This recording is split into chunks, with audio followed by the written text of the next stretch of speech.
about your performance this evening? It was good. I wanted to take the fight. Jake's a tough kid.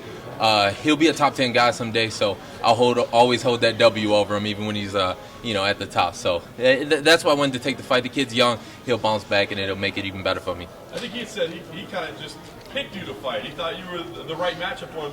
Did that word get back to you, and what did you think when you heard that? It did after the fight. Somebody just told me that. That's the first time I heard of it. When they approached me with the fight, it was on short notice. I don't really like taking short notice, and they gave me the name, and I said this is somebody that'll be a good fight for me. He's somebody that'll go down swinging. He's somebody that I can finish. He won't just try and ride out an easy decision and lose one. So, I picked the fight. It was perfect for me. So, if he picked it, oh well, it's bought. How about that finish? I mean, you had talked about wanting to get that finish, visualizing that finish.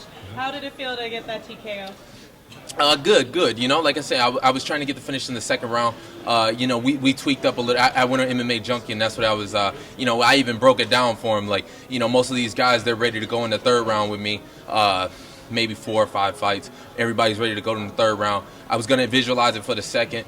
We tweaked a little bit in the back room, and I came out of the fight already looking at it like it was the second round. So I was already fired up, ready to go. I got that first round out of the bag in the locker room. So I'm making strides. I'm really learning from the game. So it's good. How important was it to get the finish in this fight, especially after your last fight went to a decision?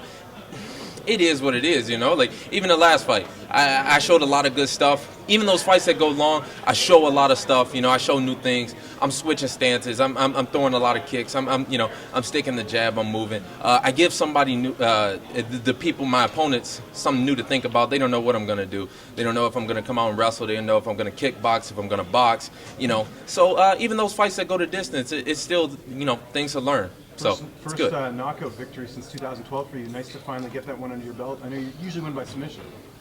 Yeah, I was thinking about going for the choke a couple times there, especially when he was flat, but I knew he wasn't going nowhere. I'm one of the toughest guys to deal with when I'm on top, and I knew he wasn't going nowhere. So if he was going to give up the choke, he was going to give it up. But like I said, Jake's, he's got heart, and he was going to go down swinging. He wasn't going to give up the choke. It would have been easy if he just stuck his neck out there, let me choke him, and he go home without no bumps and bruises. But he was going to stick in there to the bitter end.